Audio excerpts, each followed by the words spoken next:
crime documentary presents the chilling tale of a man who wore the white coat of trust, but hid the darkest of secrets behind his gentle smile. He was the doctor who was supposed to save lives, but instead, he took them with a cold precision that stunned Britain and horrified the world. His patients trusted him with their final breaths, not knowing he was the very reason those breaths would be their last. Tonight, we take you deep into the story of Harold Shipman, better known as Dr. Death, British serial killer who murdered more than 200 patients under the guise of care. Asterisk. It began in a small town where life moved slowly and trust was woven into the very fabric of the community. Neighbors knew each other by name, families shared stories over fences, and the doctor was not just a physician, but a cornerstone of safety and reassurance. Among them stood Harold Shipman, a man who wore the white coat with quiet pride, his stethoscope draped around his neck like a symbol of hope. He was seen as someone who dedicated his life to caring for others, who carried with him the burden of their pain and the responsibility of their lives. For the elderly who felt the creeping weight of age and illness, he was comfort. For families, he was certainty. For the town, he was a figure of respect. His calm smile, his steady tone, and his punctual visits gave the impression of someone who never failed in his duty. When he walked into a room, the atmosphere shifted, anxiety eased, and people felt safe in his presence. He seemed tireless, often seen visiting patients late into the evening, responding to calls with a dedication that impressed even his colleagues. He was there when children caught colds, when mothers grew weak, when fathers struggled with pain, and when grandparents needed more than medicine.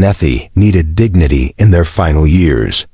He was invited into homes where secrets of health and vulnerability were laid bare, and never once did anyone think twice about letting him in.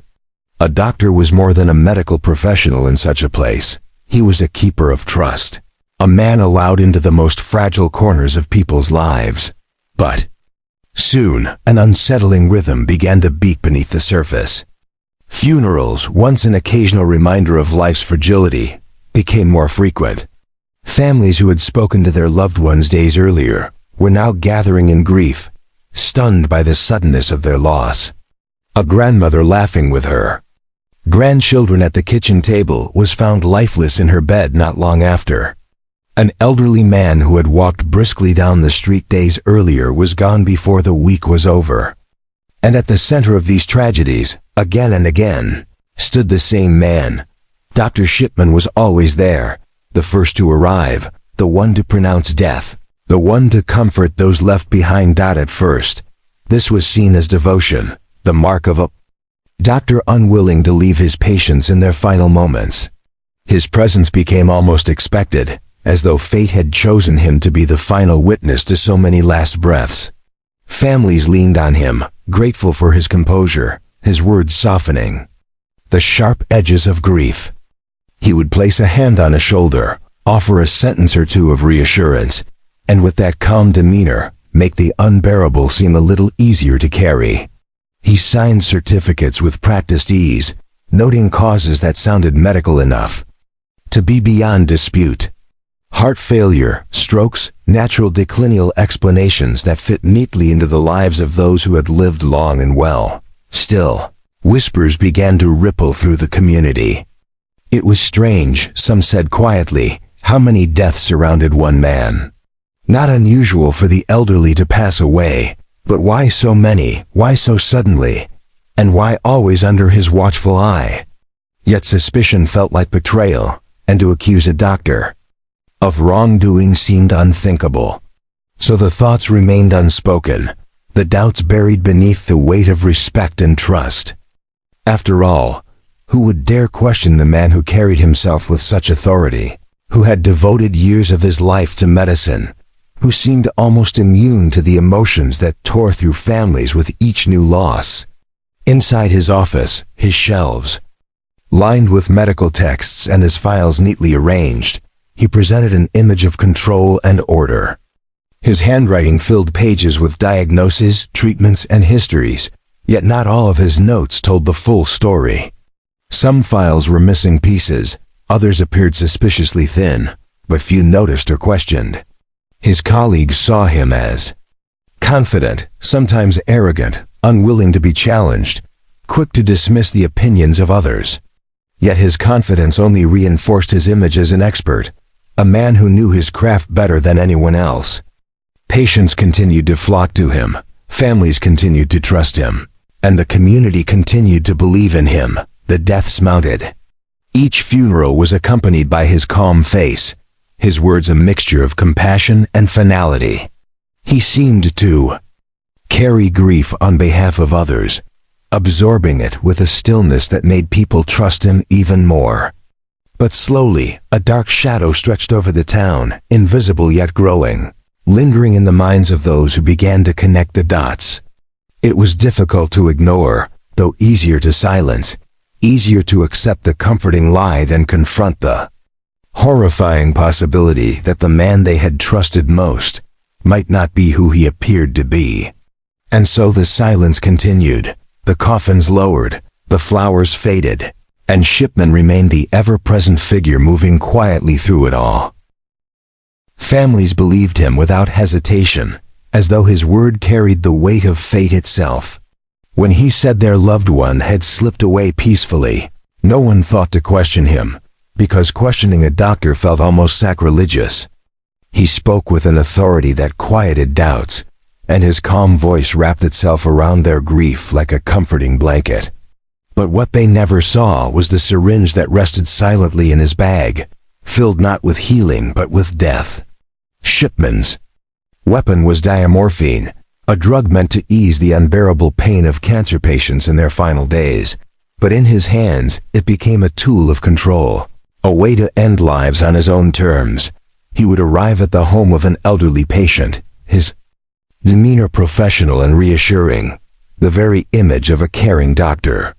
He might ask how they were feeling, perhaps share a small smile, but behind those eyes, there was calculation. The injection would follow, delivered with the practiced ease of a man who had done it countless times before. Within minutes, the patient would grow weak, their breath slowing, their eyes dimming, and before anyone realized what had happened, life had vanished. To outsiders, it looked like a natural death, quiet and merciful, but it was anything but mercy. It was murder, carried out under the veil of compassion. Families grieved, and he comforted them. He wrote the certificates himself, often attributing the death to something entirely believable, something that fit neatly into the patient's history. No one thought to question why he was present for so many of these final moments, because his reputation was flawless. He had worked hard to build it, weaving himself into the fabric of trust so tightly that suspicion had no room to grow. He was the man they called in times of need, the man they looked to for answers, the man they believed cared above all else. But not everyone remained blind. For years, the pattern continued unchecked until small cracks began to form. When the family of one woman discovered that her will had been altered, leaving her possessions to Shipman rather than her children, the mask he wore so effortlessly began to slip. Questions rose like smoke, faint at first but impossible to ignore. Why would their mother, who adored her family, leave everything to her doctor? Why had her death seemed so sudden when she had shown no signs of decline? Why was Shipman so quick to reassure them, to close the matter, to insist that nothing unusual had occurred? The authorities began to listen, though slowly, almost reluctantly. A doctor was not the kind of man people accused without solid proof. Yet the altered will was enough to spark interest, enough to make investigators begin to dig deeper into his history. They noticed that his patients died at unusually high rates, far beyond what would be expected for someone in his position. The number of cremations following his signatures raised eyebrows. Families started to remember odd details, small moments that felt insignificant at the time but now seemed suspicious in hindsight. He had been there just before the death.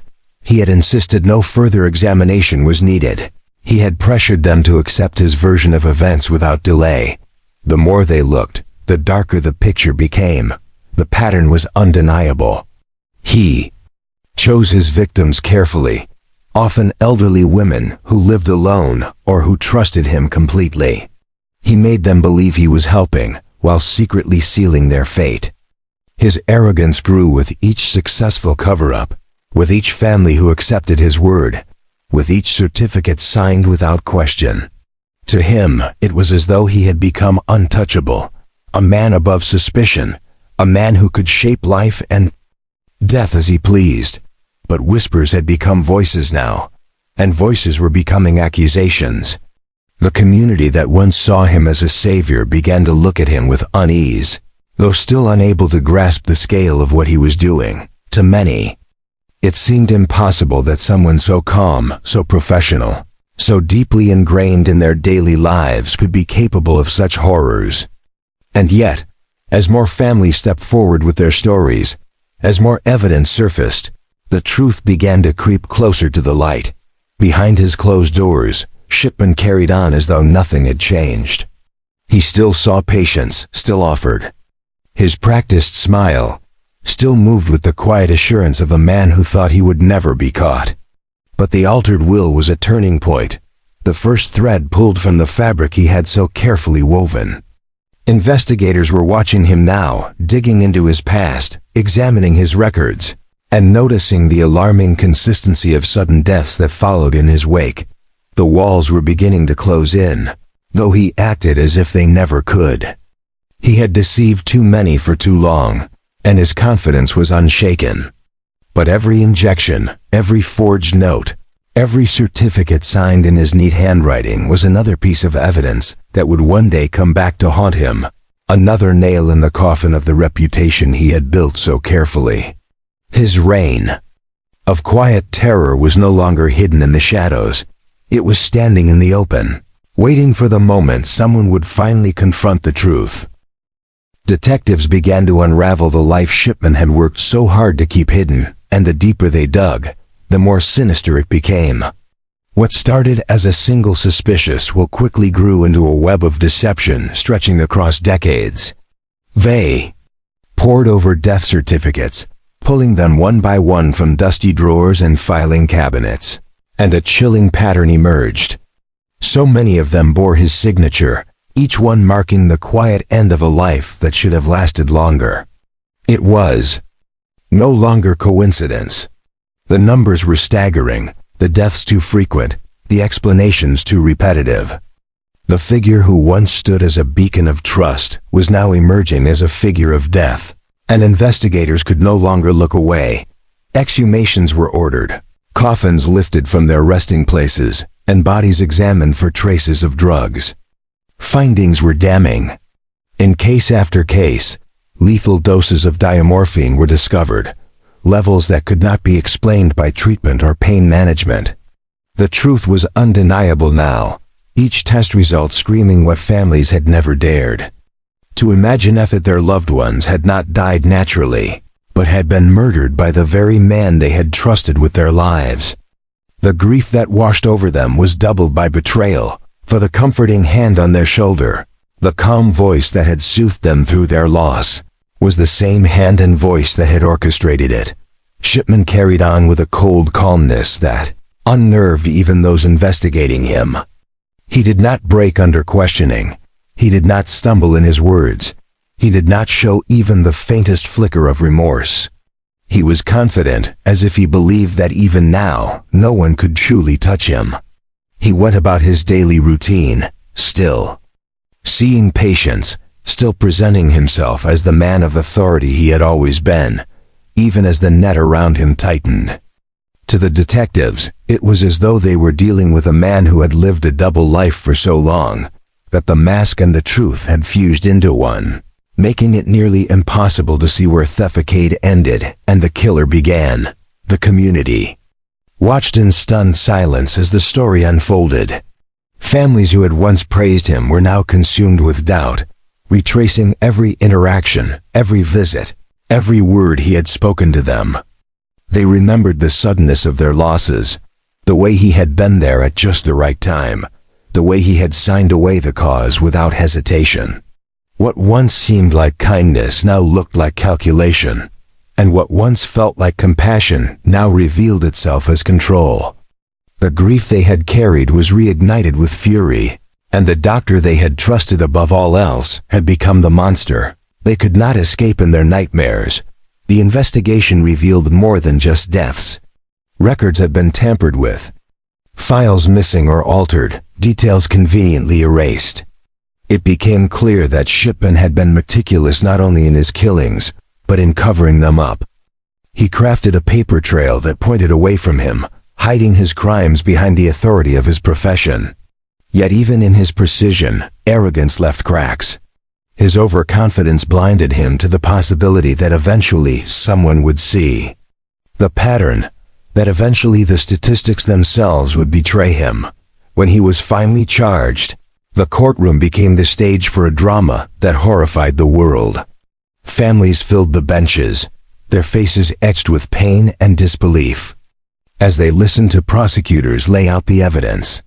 The death certificate stacked high, the toxicology reports, the altered will, the testimonies of families and medical experts, all painted the same picture that Harold Shipman was not a healer but a serial killer who had preyed on the vulnerable with chilling ease. Witnesses described the shock of realizing that the man they had praised for years was the same man who had stolen their loved ones. Experts spoke of the drug that had been weaponized against those who trusted him. Detectives explained the grim numbers that no longer left room for doubt. And through it all, Shipman remained cold, unflinching, almost detached from the human suffering laid bare in front of him. He showed no sign of regret, no flicker of humanity that suggested he understood the depth of his crimes. It was as though he existed above it all, as though the pain of others meant nothing to him. This absence of remorse chilled the courtroom. As much as the evidence itself, for the public, the revelations were almost too much to comprehend. How could one man hidden in plain sight commit such atrocities for so long without being caught? How could the very system designed to protect the vulnerable be so blind to the predator moving within it? Questions swirled, anger mounted, and the trust between doctors and patients was shaken to its core. This was not just the trial of one man. It was the exposure of a failure that had allowed him to operate unchecked for decades. As the trial unfolded, the magnitude of his crimes became clearer with each passing day. 15 murders could be proven beyond doubt, but investigators knew the true number was far higher, possibly over 200. 200 lives silenced by a hand they trusted. 200 families deceived by a face they admired. 200 deaths marked not by compassion, but by cruelty disguised as care. And yet the story was not finished, because while the world absorbed the horror of what had been uncovered, the final act of Harold Shipman's life still waited in the shadows. In January of the year 2000, the verdict came down with a weight that echoed across Britain and beyond. Harold Shipman, the quiet doctor from Hyde, was convicted of 15 murders, though everyone in that courtroom knew the number was only a fragment of the truth. Investigators estimated that he had killed more than 200 patients during his career, making him not only one of Britain's most prolific serial killers, but also one of the deadliest the world had ever known. The gasps in the courtroom, the tears of families, the sobs of those who realized they had shaken the hand of a murderer, all mixed with the cold silence of the man at the center of it all. Shipman sat there, unmoved, his expression betraying nothing, no apology, no flicker of guilt, no acknowledgement of the lives he had stolen. He simply stared forward, as though the proceedings were nothing more than an inconvenience. The families, who had once leaned on him for comfort, were left with the unbearable truth that the same man had orchestrated their tragedies.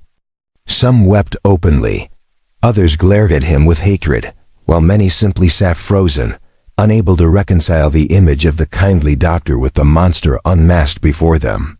The trial had exposed the scale of his crimes, but it had also revealed his chilling detachment.